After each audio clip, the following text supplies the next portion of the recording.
6h. Mesdames, Messieurs, bonjour. Agréable début de semaine et de mois d'octobre sur Radio Côte d'Ivoire, la radio numéro 1 sur l'info le sport. À 6h15, un nouveau journal de sport avec Jean Souclot. Il évoquera le Maracan 2018 qui s'est tenu et s'est achevé il y a quelques heures au Palais des Sports de Trècheville avec le sacre des Ivoiriens. Et l'invité du jour s'appelle Kanga Kofi, président de l'Association nationale des producteurs de café cacao de Côte d'Ivoire. Il sera reçu par Denise Lafafiette pour évoquer la 5e édition des Journées nationales du cacao et du chocolat. Mais avant d'y arriver, un nouveau journal dont voici les dominants. Repris ce lundi à la haie du procès Laurent Gbagbo, Charles Blé Goudé. Les avocats vont plaider pour l'acquittement des deux hommes. L'ancien chef d'État et son ex-ministre sont accusés de crimes contre l'humanité. Et couvre-feu de 48 heures dans les régions anglophones du Cameroun. La situation sécuritaire reste vive à une semaine de l'élection présidentielle. Séisme en Indonésie. Le nouveau bilan fait état de près de 1000 morts. De nombreux bâtiments détruits. L'eau et les vivres commencent à manquer. Les ONG redoutent une crise sans précédent dans le pays. Voici pour l'essentiel. Bienvenue dans le journal de 6 heures. Jérôme Kouakou, bonjour. Bonjour Didier Fandin. Reprise ce lundi à la haie du procès Laurent Gbagbo, Charles Blé Goudé. Oui, Laurent Gbagbo va demander à la CPI de l'acquitter de crimes contre l'humanité. Les chefs d'État doivent être entendus sur une demande d'acquittement. Après plus de 2 ans de procès, la défense estime que le procureur n'a pas été capable de prouver les accusations de crimes contre l'humanité. Ce sont des audiences clés dans cette affaire. Laurent Gbagbo, Charles Blé Goudé, tous deux accusés de crimes contre l'humanité et des crimes commis lors des violences qui avaient suivi l'élection présidentielle de 2010. L'ancien chef d'État et son ex-ministre demandent l'acquittement avant même d'avoir présenté leurs témoins à décharge. Les juges devront toutefois décider dans les prochains mois si le procès intenté contre les deux hommes doit ou non se poursuivre. L'agence Emploi Jeunes et la Chambre de promoteurs et constructeurs signent un partenariat. Oui, un partenariat pour l'insertion professionnelle des jeunes. Il s'agit avec comme pour objectif appuyer la formation et la professionnalisation des jeunes du secteur des BTP. Kouadio Jean-Louis est l'administrateur principal de l'agence Emploi Jeunes. La jeunesse de Côte d'Ivoire occupe une part importante dans la population. Elle est un potentiel. Elle a besoin qu'on lui donne de l'expérience. Elle a besoin qu'on lui donne des opportunités pour accompagner la croissance de vos différentes entreprises. L'agence Emploi Jeunes a pour mission d'aider ces jeunes, de les accompagner vers l'emploi salarié, vers l'auto-emploi. Donc, on ne peut pas mener cette mission importante et noble pour l'État sans nous rapprocher de certains acteurs. Le secteur de la promotion immobilière de la construction est un chantier important dans le secteur du BTP en Côte d'Ivoire. Et l'on sait combien de fois ça tire la croissance économique. Donc, on ne peut pas véritablement mener à bien cette politique d'insertion des jeunes sans approcher ce secteur. Les véhicules poids lourds vont désormais payer cher en cas de surcharge. Ainsi donc, en a décidé le Fonds d'entretien routier conformément au règlement communautaire de l'UEMOA. C'est une mesure qui vient augmenter le montant de l'amende à payer en cas de surcharge, que cela vise à lutter contre la dégradation des routes en réduisant les surcharges. La Confédération des syndicats des conducteurs routiers de l'Afrique de l'Ouest a donc investi le terrain pour informer et sensibiliser les conducteurs de véhicules poids lourds sur cette mesure. Une rencontre a eu lieu ce week-end dans la commune de Yopougon. Kone Vafi est le président de la Confédération des syndicats des conducteurs routiers de l'Afrique de l'Ouest. Les conducteurs remercient nos États pour pouvoir mettre à notre disposition une outil qui est la route. Et tous les conducteurs ils sont d'accord pour l'entretien routier. Parce que les nécessités, une fois que la route est gâtée, c'est les chauffeurs qui prennent le pot cassé. Donc, tout le monde est d'accord aujourd'hui pour l'entretenir. Le Niger, quand il y a une tonne, c'est 60 000 francs l'amende. Mais chez nous, en Côte d'Ivoire, on a pu négocier avec le fer qui nous a bien écoutés. On était à tolérance de 40%, on descend et maintenant, on demande une tolérance maintenant de 20% avant d'aller à 0,0 parce qu'il faut sensibiliser aux gens. Les radios et télévisions de l'Afrique veulent mettre en place un réseau. Oui, un réseau pour un meilleur partage de l'information et enrichir ainsi leurs programmes respectifs. Ces médias publics ont participé récemment ici même à Abidjan à un séminaire et cela à l'initiative de la RTI. Invités de l'émission Les Salons de Radio Côte d'Ivoire, quelques responsables de radio de l'Afrique de l'Ouest ont abordé les problèmes auxquels ils sont confrontés. Parmi ces problèmes figure bien sûr la pesanteur institutionnelle.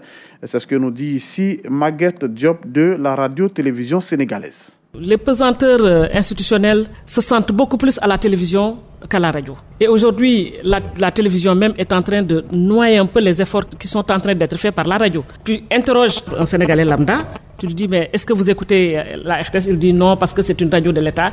Elle ne fait que ce qui intéresse le gouvernement. Or, au niveau de la radio, tout le monde sait qu'il y a des efforts, il y a de gros efforts qui sont en train d'être faits. On nous dit, vous êtes libre, mais soyez responsables.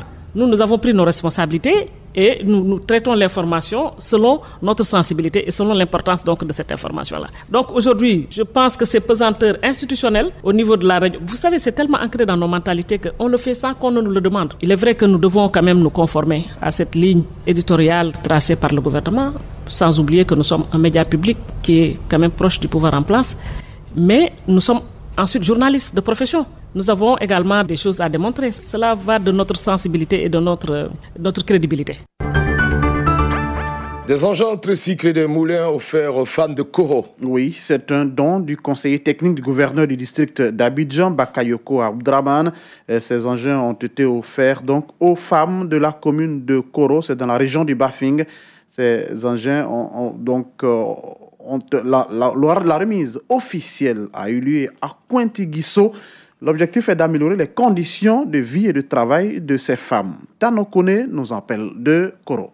Ce sont au total 6 engins, 3 moulins et 3 mototricycles que l'ex-directeur général de l'OIC, actuellement conseiller technique du gouverneur du district d'Abidjan, a offert aux différents groupements des femmes de sa commune. Son objectif, améliorer les conditions de travail de ces femmes. Bakayoko Abdraman. Nos femmes, pour vraiment faire leur repas, utilisent très souvent les pilons pour, n'est-ce pas, tous les soirs. Et nous avons estimé qu'il est bon que nous puissions leur offrir des moulins pour alléger leurs tâches quotidiennes. C'est pour ça que nous essayons, en tout cas, de leur apporter des moulins. À l'image des femmes des 5 autres groupements, les femmes du groupe La Paix de Kuntikiso saluent cette action. Déjà, nous avons envoyé machine pour qu'on n'a qu'à quitter dans souffrance. C'est pour mettre la moitié pour piler pour là. Tu quittes au champ, tu es fatigué, ton mari est assis, si tu n'as pas vite préparé. Nous enlever dans ça, donc on est content. Demandez Mariam, on va pas prendre plus loin encore pour piler. Ça c'est fini. Vraiment, on est content. Si on quitte au champ, s'il fait nuit, d'ici tu as fini de faire tout ça là, tous les enfants dorment déjà. Comment tu vas faire? Ils vont pas manger. S'il fait nuit, on ne peut pas piler ça dans moitié encore. Si tu as 25 francs, tu prends ton riz pour venir piler ça. Tu en laisses, ton mari va manger en laisse, toi aussi tu as mangé en laisse. Notons qu'une enveloppe de 3 millions de francs CFA a été mise également à la disposition de ces femmes pour financer leurs projets. Dans nos Koni, de retour de Kourou au dîner pour Radio Côte d'Ivoire. 16 femmes S porteuses de fistules reçoivent des kits. Oui, c'est un don de l'AIBF. Elles ont reçu des kits composés de produits de beauté, de denrées alimentaires, de vêtements et bien d'autres équipements, ce qui va leur permettre d'ouvrir un commerce afin de se réinsérer dans le tissu socio-économique. Ces dons donnés donc aux femmes porteuses, ex-porteuses de fistules, s'inscrit dans le cadre de la lutte contre cette pathologie et cela est financé par l'UNFPA en collaboration avec la fondation coréenne Koika. Seri Marilor est coordonnatrice de l'AIBF Ama. Nous avons vu que ces femmes-là, elles ont été malades pour certaines 5 ans, 10 ans, 20 ans même pour d'autres. Longtemps, elles ont souffert, rejetées, abandonnées, loin, sans nourriture, sans famille et rejetées de toute la communauté. Donc ces femmes-là, n'ayant plus de soutien, nous allons décider de participer à travers ce financement à leur réinsertion socio-économique. Donc c'est pour cela que nous les appuyons. Elles ont fait d'abord une formation en gestion des AGR et elles ont reçu aujourd'hui ces kits qu'elles iront gérer elles-mêmes pour pouvoir s'insérer à nouveau dans la communauté, pour pouvoir avoir des revenus, afin de pouvoir ne serait-ce que se nourrir et répondre à leurs besoins primaires parce qu'elles reviennent de loin. La migration clandestine au centre d'une table ronde à Anyama. Oui, c'est une table ronde qui a permis de discuter du problème de la migration clandestine, mais aussi relever les chances économiques entamées par le fait de la migration. Sami Adouani est le chef de projet migration de l'Afrique de l'Ouest et du Nord. La migration est transversale. Maintenant, il s'agit de trouver des alternatives à la migration irrégulière. On ne peut pas se contenter de lutter et de bloquer les personnes qui veulent bouger ou qui aspirent à une vie meilleure. Il s'agit de leur donner des canaux de migration mais légales. Pour ça, il faut mettre en relation les syndicats de pays d'installation et de départ pour pouvoir étudier comment protéger au mieux ce parcours migratoire et éventuellement instaurer un dialogue avec les institutions nationales pour mettre en relation les marchés d'emploi et essayer de donner des alternatives à la route de la mort, que ce soit à travers le désert ou la Méditerranée. 200 enfants du village SOS d'Abobo bénéficient de kits scolaires. Des kits qui permettront aux enfants d'avoir une éducation de qualité et d'avoir surtout le minimum pour cette année scolaire 2018-2019. Bakayoko Afi est le responsable de la structure donatrice. C'est dans le cadre de nos actions sociales que nous faisons ce don-là pendant la rentrée scolaire pour permettre aux enfants du village SOS d'avoir le minimum au moins pour la rentrée scolaire 2018. Et nous avons choisi cette institution parce que nous estimons que c'est une institution qui vient en aide aux enfants défavorisés et ça s'inscrit dans la vision de la Fondation. Le don que nous faisons aujourd'hui, c'est un don de 200 cartables du matériel scolaire. L'église messianique célèbre ses 50 ans d'existence. Oui, les activités marquant ce cinquantenaire ont été lancées en présence du gouverneur Robert Begremambé.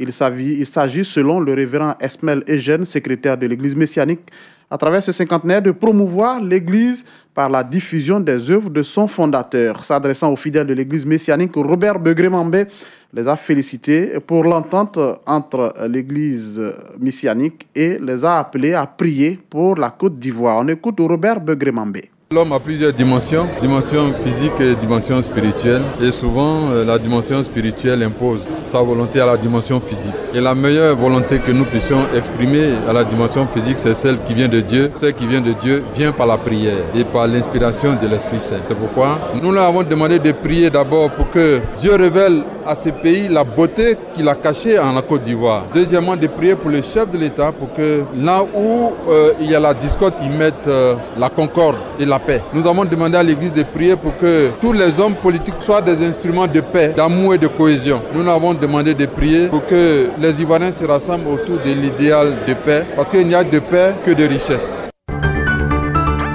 L'actualité hors de chez nous, couvre-feu de 48 heures dans la région anglophone du Cameroun. Oui, c'est une région où la tension sécuritaire reste vive.